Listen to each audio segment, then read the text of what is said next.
Okay. I'm Curtis Chiles. I'm 49, actually turned 50 on Monday, this coming Monday. Wow. Happy birthday. Oh, I saw it on the board. My Yes. wife's birthday is Sunday, so yours is Monday. Yes. I'm married, have 5 kids between the two of us, two boys, myself, and then my wife has 3 kids.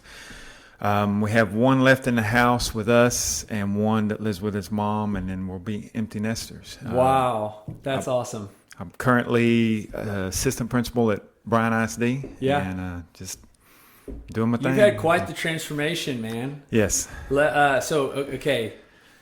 I want to make sure. I mean, there's so much that we're going to talk about, and I feel like there's so much that you have to share with people based on your journey. Mm-hmm. You're 50. That's a big deal. Yes, sir.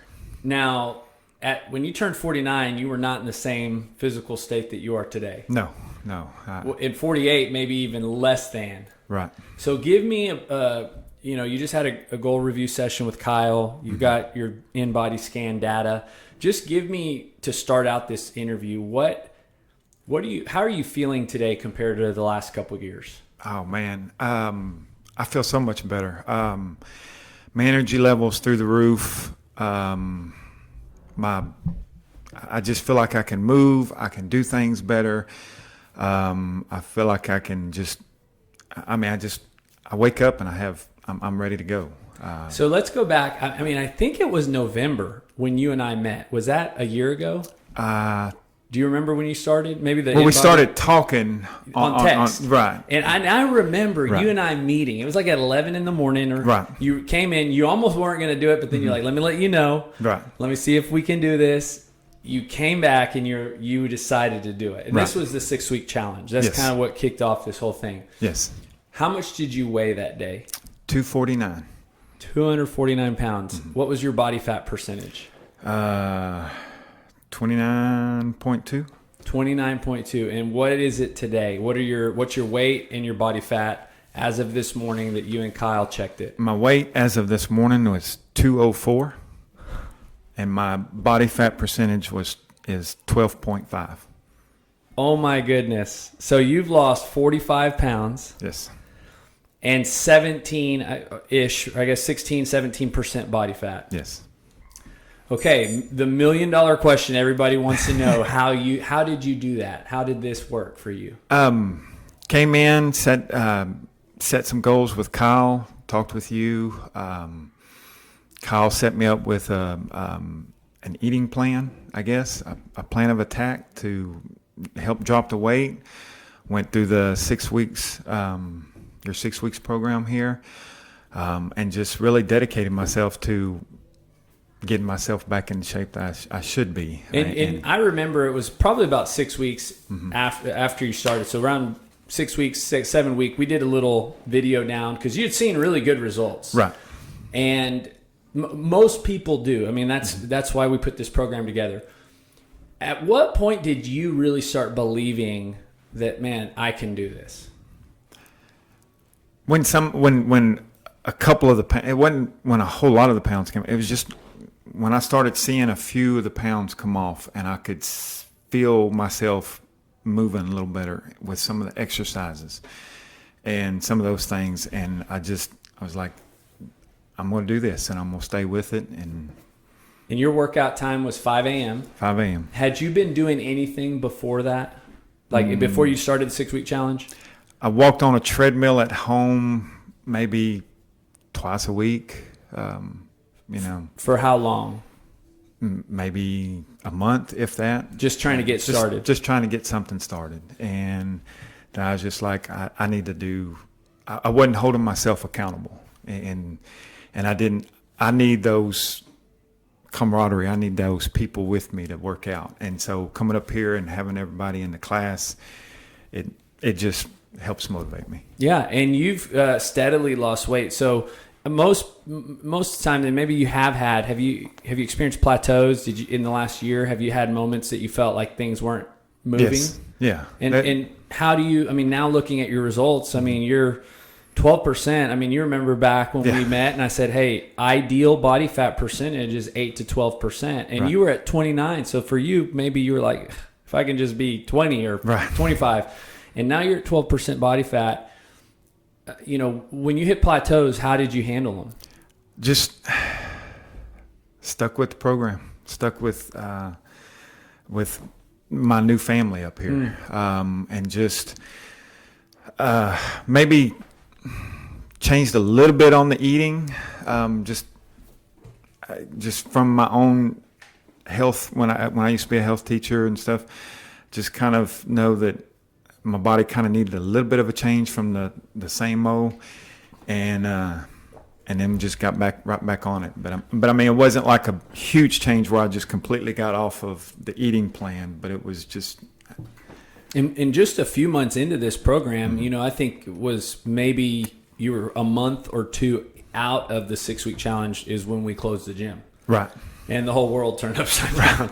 And I feel, just from being friends with you on Facebook and keeping up with, I almost think you turned it up during that. Yes. I mean, you started running a lot. And I mean, I remember when you came up to the gym, we had just reopened. You came to get maybe your Murph shirt. Right. You were all tan. I mean, cut off tank top. Yeah. And what inspired the running on top of all the workouts? I've never been a runner. Going in high school, I was playing sports. I was offensive lineman, so I wasn't a big runner, but I wanted to be. I've always wanted to. I knew that was a good way to be healthy. And coming up here, when I first started doing the workouts here, the running was hard for me. But as the weight come off, the running got easier, and so I just started running one day, and I like it now. I hate when I miss a day of running. So what's your current running program, or what do you do?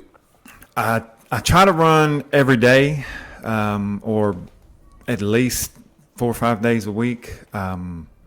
I don't always get that. Life gets in the way or whatever. Yeah. But when I do run, I always make sure I run at least 2 miles. And you're doing that on top of the class? On top of the class. I do when the class. When did that start? COVID, or during the quarantine? During the quarantine. Actually, I think it started with the Murph, getting prepared for the Murph thing. I wanted to do a good time for the Murph stuff. I didn't want to. When I saw that we had to do it in an hour, I was like, "Oh man, I don't know if I can do the running plus all that other stuff within an hour." So I've got to amp it up, and so I started running, and I realized that with all of the stuff that we've done up here, my endurance was so much was better than it had ever been.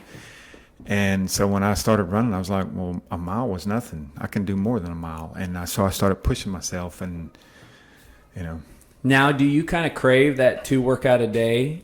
I do. I think I've become that. What I used to think about people is like, how can you be addicted to working out?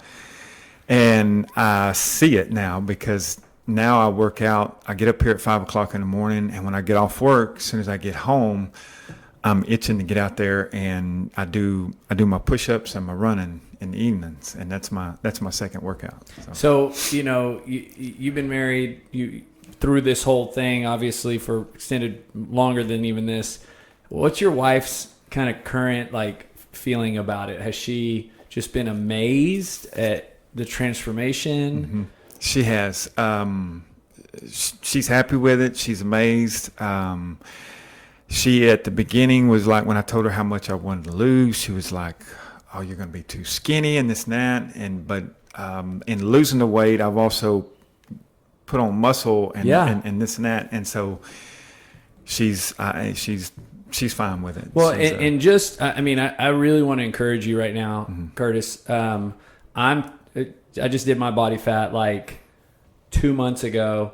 I'm 201, 10% body fat. So we're literally mm-hmm. the same. You know what I mean? Right. It's not that what you've done at 49 and the fact that you're turning 50 just is the cherry on top of it all, because there's not a lot of people who can say they're going into their 50th year in the physical shape that you are. And it speaks to the fact that in a year, what is possible? Right. You talked about your goal to lose weight, mm-hmm. and your wife almost thought that was too much.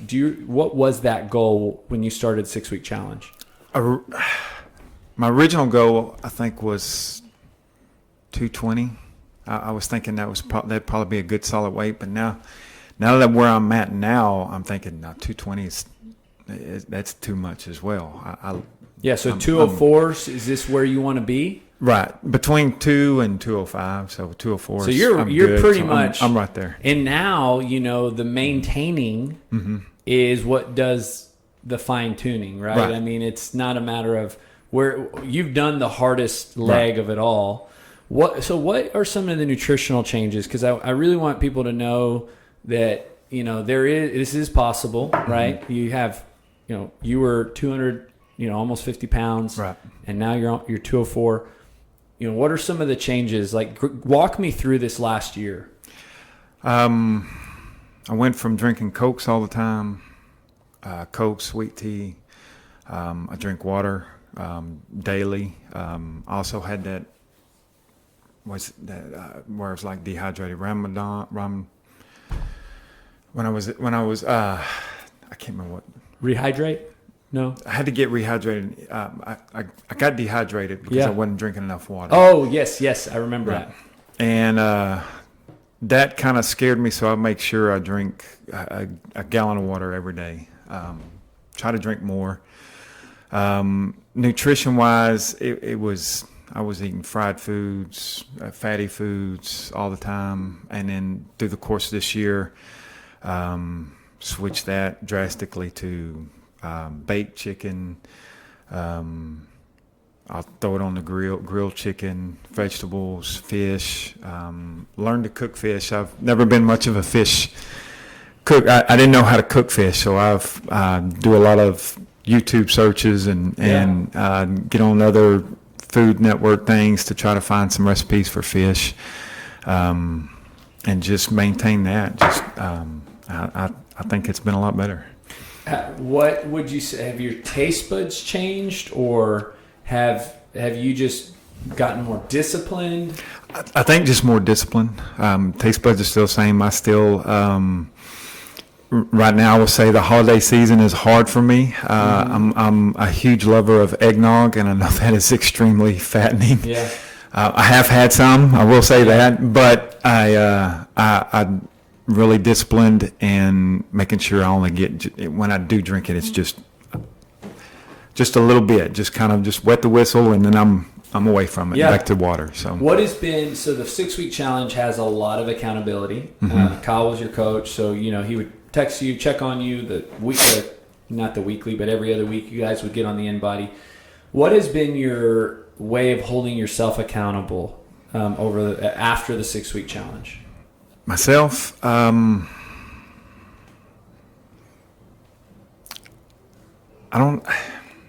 myself accountable. I just want to make sure I just wanted to hit that weight. I didn't want to be the weight I was at the age of 50. I know my family history as far as health and heart attacks and stuff, and I didn't want to go down that road. So, did you have any doctor's appointments in the last year, or? No, other than no, I did. I went and saw a cardiologist at one point, and I have PVC when I'm just resting, but when I'm working out, it flattens back out. It does. Yeah. So, because I would say that anybody who probably saw you was impressed if they had any regularity to your visits. You know. So prior to this, give me like the last decade, right? So going into your 40s, was working out at all something that you were into, or? A little bit at one time. What year was that? Maybe 2014, 2015. I did work out some at a gym, but it was just on my own. It was just like a normal gym. It wasn't like where you come up here and you have other people doing the workout with you. I lost some weight then, but it eventually faded away from working out, and then of course the weight started coming back. Do you remember how low you got at that time? Weight wise, I think 235, 230. So this is the lowest you've This been. lowest I've been. I have not weighed this much. I have not weighed this less, this much, since graduating high school. Wow. So, when I graduated high school, I was 185. Of course, went off to college, and then, as the years kind of went on, the weight started coming on a little bit. So right around that time.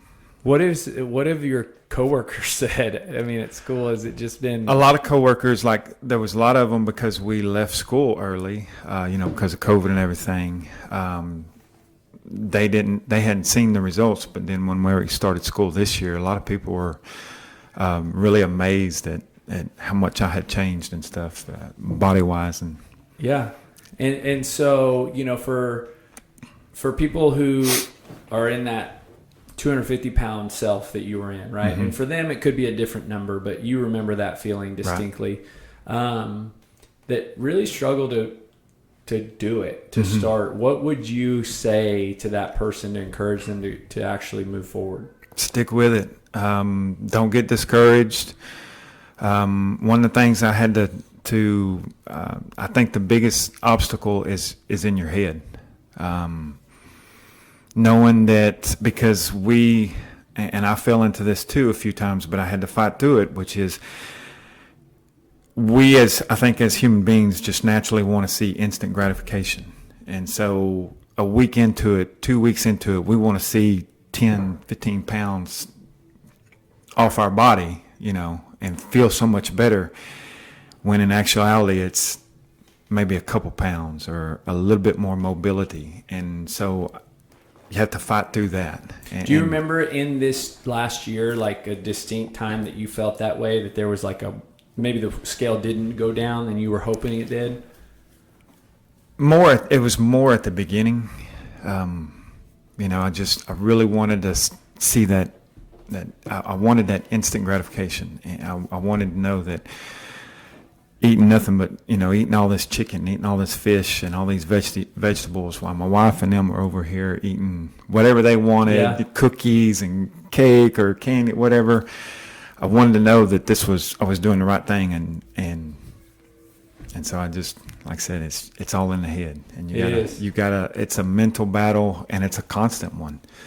I still, even though I'm where I'm at right now, there's still times I have to fight with it and say, no, get up to the gym.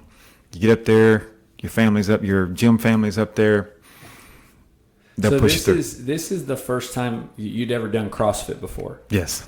So let's just go kind of hang out in this conversation for a little. What did you think CrossFit was before you started? And how is that view any different than what you think it is now? I really didn't have I really don't know. There's more. I don't know. There's more lifting in it than I realized. I didn't realize there was that much weight training and stuff into it. I thought it was more, I guess, kind of conditioning and running or that type of stuff. But there is plenty of weights and weightlifting along with the endurance and with the just the overall whole body. Have you been sore, or were you sore in the beginning? Oh yes. Still get sore on certain workouts. It's like you wake up in the morning like, oh. Yeah. But have you had any? You talked about the Murph, which is, it's a really hard workout. Right. Most people are familiar with it, but it's a mile run, 100 pull-ups, 200 push-ups, 300 squats, and then another mile. Mm-hmm. So, how did that workout go for you last year, or I guess this year? It went good, except because we were all quarantined or COVID, whatever. We weren't able to do the pull-ups. We had to change it to burpees. I think is what we did. You're right. I hate burpees. I hated burpees and sit-ups. Yeah, right. Yeah. I hated the burpees, but they really do work. I like. So, have you gotten pull-ups? Is that something that you've been working on this year? Still working on those. I still have to have assistance with the bands. Yeah. That was one of the goals I just set with Kyle. Was I really want to do a pull-up without the bands. I've conquered the rope. I can do the rope. Yeah.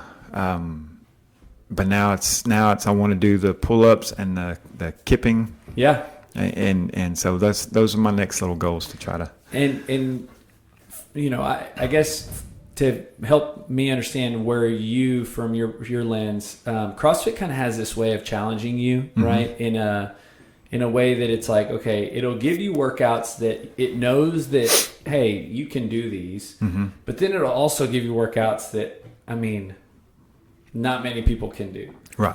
And then everywhere in between. And so it always has this way of challenging us, right? And presenting us with something, maybe we'll call it, that's just harder. Or how do you feel that that's helped you to stick with it? I guess, like you said, it's challenging. I've always liked challenges. I've always liked competing. And so whenever it gives us those workouts that are challenging, I view them as a competition. And I want to complete that or master that competition. And so that drives me. It kind of brings back my old high school days where, you're in sports and you're full and you're energetic and you want to tackle these things. So it kind of brings all that back. So. And you volunteered at BCS Classic this year, right? Yes. So had you ever seen anything like that before? No. What did you feel about, I guess, everything about your workouts, but about competitions, about CrossFit at that time?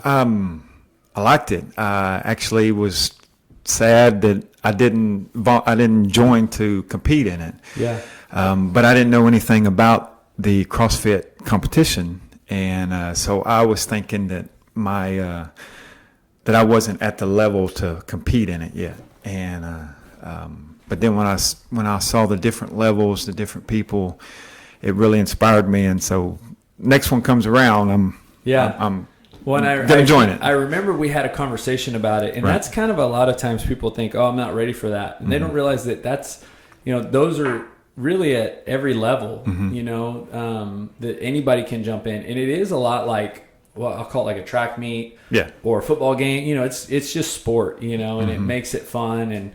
And so, have you had in the last year anything that you feel like specific to CrossFit movement, or that you have wanted to accomplish other than a pull-up, or a movement that you've really hoped that you can work additionally on? For CrossFit or for outside? In the classes, yeah. Oh, in the classes?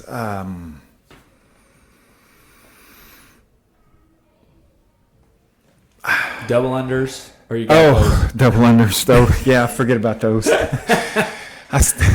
I can get one or two here and there. Double unders, maybe a muscle up. Yeah. The double unders, yes, they're definitely they're a thorn, and I'm going to conquer them one of these days. Yeah. Well, and that's the beauty of it too. I tell people, just keep coming, right? And it's not that one, like, it's so random how it happens, right? I mean, it's anything, take it to your work, right? Somebody wants to do something. Well, it's just sometimes just time. You got to give time, and CrossFit has so many different things within all the different departments, right? Modalities of gymnastics and cardio, monostructural, weightlifting that make it challenging.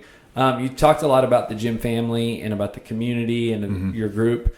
What has having people that you are supported by and doing this with done for you personally in your fitness journey? Just they've helped me along. One of the guys at the 5 o'clock class, David, he and I are constantly competing with each other on how much weight we're going to do, or if we're doing deadlifts, he'll look at me and he'll see what I'm putting on, so he's going to put on 5 or 10 pounds more, and then and then he and I both are constantly trying to catch up to TJ, but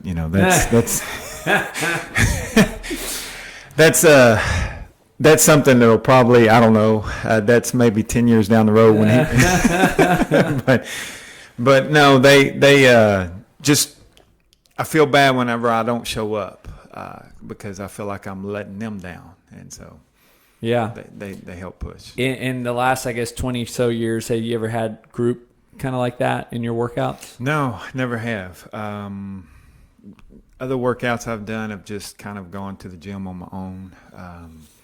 tried to do some boot camp things, but it still wasn't quite the same. It just didn't feel like a good family. I keep saying family, and it's because the same people that come at 5 o'clock are like an everyday thing. Mm-hmm.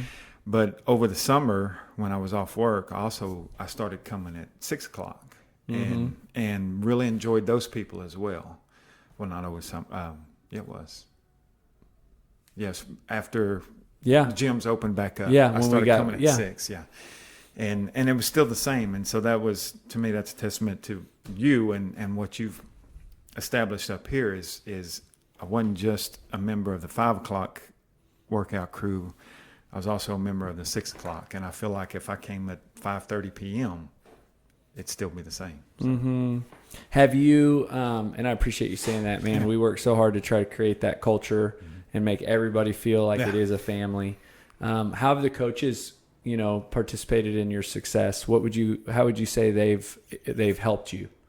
Just constant encouragement, asking us how we're doing, asking us if there's, they check on us to make sure that, if we're hurting or if we've pulled a muscle or something like that, they make sure then that they make sure that we're doing it the safe way. And then if we need to pull the weight down, to make sure that we're doing the movement properly, they're there. And so that's encouraging. It's and they talk to us. It's not just come in and instruct us or tell us what to do.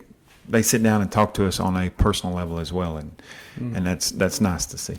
Tell me a little bit about what you and Kyle just did. What it was, that appointment? That was Julie called me about doing some new goal setting appointment that I guess he wanted started, and so came in and set up talked about kind of like what we're doing now. Talked about when I first came in, and then we set down some new goals. We did another in-body scan, and then just set some new goals for what I want to accomplish. And it's great, and it just keeps it keeps you focused on where you're going. Right. And I think that's the biggest key to the next not question but point that your story can bring is, how do you keep this right? How do you not allow yourself to go back to the old self? Right. And that's from continuing to pursue goals. It's like somebody told me, I want to be content but not complacent. Because complacency, it's like complacency is the beginning of dying. Right. It's going backwards. And when you start feeling a little too good that you're got it all figured out is when you start falling. Right. And so having goal review sessions, and that's something I'm so glad to hear you guys did yours right before this, because that's something we're doing with every person in the gym, and because we want you guys to keep eyes forward, moving forward, focused on what it is, and we have the ability to help you kind of tunnel vision, focus in that direction. So you have your first in-body with you. Kind of see it real quick, and then you have your last. Actually, it's the first one, then it's the last one of the 6 weeks of the 6-week program. Yep. And then the one we just did today. The one you just did. Okay, so I think one of the coolest things that I'll highlight, the date on this actually is December 30th. Right. All right, so not even a year ago. Now you were 249 pounds, actually 249.9. So I think it's safe to call it 250. And you had 73.1 pounds of fat. Right. Now the InBody has a really cool way of recommending. Hey, it doesn't know you personally. It just says, hey, based on the body that we just scanned, we advise that this individual lose 41.9 pounds. And ideally, we want that to come out of the 73.1 pounds of fat.